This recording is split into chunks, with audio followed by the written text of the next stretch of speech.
Tax invoice के जो rules regulation है उसके ऊपर अपन डिस्कस कर चुके हैं। अब जो इनवॉइस के जो फॉर्मेट है उसके ऊपर डिस्कस करते हैं कि इनवॉइस का फॉर्मेट कैसे होगा। तो जो रूल्स रेगुलेशन जो बताए गए हैं उसके हिसाब से, जैसे ये एक फॉर्मेट हो गया है, ये इनवॉइस का के ऊपर ही ऊपर कंपनी का नाम आ गया है कि आपकी फर्म का क्या नाम है, जो रजिस्टर्ड फर्म है उसका एड्रेस आ गया, कंप्लीट एड्रेस आ गया। In case private limited company है तो उसका रजिस्ट्रेशन नंबर भी साथ में देना कंपलसरी होगा। कंपनी का लोगो है तो इस साइड में कहीं भी डिज़ाइन कर सकते हैं। जो इश्यू कर रहे हैं जो सप्लायर हैं उसका GSTN नंबर लिखना पड़ेगा। अगर जो GST जो पे करेगा वो रिवर्स चार्ज बेसिस पर है या नहीं है उसकी यहाँ पर जानकारी लिखनी पड़ेगी। इनवॉइस नंबर क्या है, सीरियल नंबर जो कंटिन्यू चलेगा वो, आपके इनवॉइस की डेट क्या रहेगी। इस साइड में ट्रांसपोर्टर की डिटेल लिख दी अपन ने कि ट्रांसपोर्टर उसका नाम एड्रेस वगैरह क्या रहेगा, व्हीकल का क्या नंबर रहेगा, गुड्स की सप्लाई उसकी डेट, उसका टाइम, कब सप्लाई करना है, कहाँ से माल सप्लाई हो रहा है। ट्रांसपोर्टर की डिटेल है वो सिर्फ गुड्स सप्लाई की कंडीशन में ही देना है। इन केस अगर सर्विस का इनवॉइस है तो ट्रांसपोर्टर की डिटेल देने की आवश्यकता नहीं होगी इसके अंदर। उसके बाद बिल किसको किया जा रहा है, उसका नाम, उसका कंप्लीट एड्रेस, उसका स्टेट का कोड, GSTN नंबर सामने वाली पार्टी का। इन केस अगर बिलिंग एड्रेस डिफरेंट है और माल की डिलीवरी जो है वो और कहीं कर रही है और कहीं पर शिप होना है तो उस कंडीशन में वहाँ का कंप्लीट नाम, एड्रेस, स्टेट का कोड, उस पार्टी का GSTN नंबर, वो कंप्लीट इन्फॉर्मेशन यहाँ पर मेंशन करनी होगी।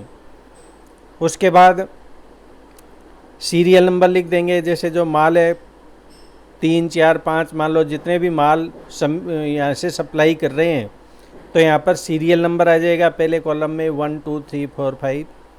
उसके बाद गुड्स का डिस्क्रिप्शन आएगा, कंप्लीट उसका डिस्क्रिप्शन आज भी बिल के अंदर मेंशन करते हैं, लेकिन ये HSN जो बुकलेट है उससे कोरिलेट होना चाहिए। उसके बाद HSN कोड नंबर जो GST के में जो डिक्लेयर कर रखे हैं, ये सबसे इम्पॉर्टेंट फैक्टर रहेगा कि HSN कोड उसमें करेक्ट मेंशन होना चाहिए। क्यों, HSN की कोड है उसी के बेस पर GST का रेट डिसाइड होगा। जो भी मिसमैच वगैरह जो आएंगे वो ये की फैक्टर है, इसके बेस पर मिसमैच आएंगे। क्यों, आपने अगर मान लो डिफरेंट HSN कोड लिख दिया, सामने वाली पार्टी जो रिसीव कर रही है माल, उसने अगर उसी HSN कोड के अंदर अगर उसने परचेज इनवॉइस अपलोड किए हैं तो फिर कोई प्रॉब्लम नहीं है, कोई मिसमैच नहीं आएगा। लेकिन ये सबसे इम्पोर्टेंट है कि HSN कोड उसमें करेक्ट मेंशन होना चाहिए। इसमें अगर किसी भी प्रकार की कोई प्रॉब्लम आती है तो बेटर है कि किसी कंसल्टेंट से कंसल्ट करके उसके बाद इसको करेक्टली मेंशन करना चाहिए। उसके बाद उस माल की क्वांटिटी, जो माल है उसका यूनिट क्या रहेगा, केजी में, लीटर में, ग्राम में, वो मेंशन किया जाएगा। यूनिट क्या है उसकी, क्या रेट है, पर केजी, पर ग्राम, जो भी रेट होगा उसका मेंशन किया जाएगा। टोटल वैल्यू कितनी आएगी वो इस कॉलम में मेंशन कर दी। इस टोटल अमाउंट के अंदर अगर किसी प्रकार का डिस्काउंट दिया जा रहा है तो वो इस कॉलम के अंदर मेंशन कर दिया, कंप्लीट डिस्काउंट इसमें आ जाएगा। उसके बाद डिस्काउंट के बाद उसकी वैल्यू क्या होगी वो यहाँ पर मेंशन होगी, इस कॉलम के अंदर आ गई। उसके बाद मैंने अपने वीडियो के अंदर बताया था कि 3 टाइप के टैक्सेज आएंगे, CGST, SGST, IGST। SGST हो सकता है किसी स्टेट का अगर इनवॉइस नहीं है तो वहाँ पर ये UTGST मेंशन होता है, तो वो यूनियन टेरिटरी के लिए अगर इनवॉइस फॉर्मेट अपन तैयार कर रहे हैं तो उस कंडीशन में यहाँ पर UTGST हो जाएगा। बाकी सेम रहेगा, CGST, SGST और IGST। CGST के अंदर मैंने ये भी बताया था कि पहले उसका रेट आएगा, GST का क्या रेट है और उसकी अमाउंट आएगी, फिर SGST का अमाउंट, उसकी रेट और उसकी अमाउंट आ जाएगी यहाँ पर। CGST और SGST इसको कैसे बाइफ्रिकेट करेंगे, आपने पीछे वीडियो के अंदर भी देखा होगा जो मैंने आपको सबमिट किए है, GST टिप्स के नाम से जो मेरा वीडियो है, उसमें भी क्लियर किया है कि CGST और SGST ये होता है GST का जो आपका रेट है उसका 50% रेट यहाँ पर मेंशन होगा और 50% SGST में होगा। इन केस मान लो एग्जाम्पल के तौर पर लेते हैं 18% का आइटम है तो 9% यहाँ पर आ जाएगा और 9% इस कॉलम में आ जाएगा SGST वाले में और 9% CGST में आ जाएगा। फिर असेसेबल जो अमाउंट पे टैक्सेबल अमाउंट है उसका 9% कैलकुलेट करके इस कॉलम में लिखेंगे और सेम अमाउंट इस कॉलम में आ जाएगा SGST वाले में।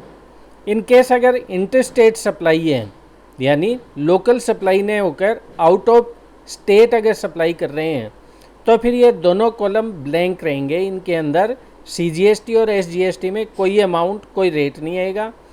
18% का सपोज आइटम है तो 18% कंप्लीट IGST में आ जाएगा और टैक्सेबल अमाउंट का कितना टैक्स हुआ 18% वो इस कॉलम के अंदर आ जाएगा।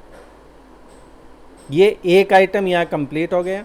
उसके बाद सेकंड आइटम है कंप्लीट, इसी टाइप से वो डिटेल इसके अंदर आएगी। सेकंड आइटम की जितने भी आइटम है कंप्लीट डिटेल इसमें आएगी। उसके बाद इसका टोटल लगा लेंगे। टोटल लगाने से इसकी टैक्सेबल अमाउंट है उसका टोटल आ गया अपने पास, टैक्स का अमाउंट टोटल आ गया, CGST का अलग आ गया, SGST का आ गया, IGST का आ गया इन केस अगर इंटरस्टेट है तो। उसके बाद इस अमाउंट को वर्ड्स के अंदर लिखेंगे, टोटल जो अमाउंट है उसको वर्ड्स में लिखेंगे। वर्ड्स में लिखकर इन केस अगर मान लो फ्रेट हुआ तो फ्रेट के इस कॉलम के अंदर मेंशन कर दिया गया। लोडिंग या पैकेजिंग या लेबर चार्जेज या और कोई भी चार्जेज हैं वो यहाँ पर मेंशन होंगे। अगर इसमें और भी कोई ट्रेड इंडस्ट्री के हिसाब से मान लो कोई कस्टम है कि इसमें कोई डिफरेंट चार्जेस और लगाने हैं और ऐड करने हैं तो इसमें कॉलम और अपने हिसाब से डिज़ाइन कर सकते हैं, तो वो ऐड कर लिया। इंश्योरेंस है वो ऐड कर लिया और कोई चार्जेज है ऐड कर लिया। फिर ये टोटल इनवॉइस की अमाउंट आ गई इस कॉलम के अंदर, यहाँ पर टोटल इनवॉइस की अमाउंट आ गई। अब उसके बाद इन केस अगर amount of tax subject to reverse charge है तो उसकी डिटेल यहाँ पर इस कॉलम के अंदर मेंशन कर दी जाएगी रिवर्स चार्ज कंडीशन के अंदर। उसके बाद जब इतना बिल कंप्लीट हो जाएगा उसके बाद इलेक्ट्रॉनिक रेफरेंस नंबर यहाँ पर मेंशन होगा।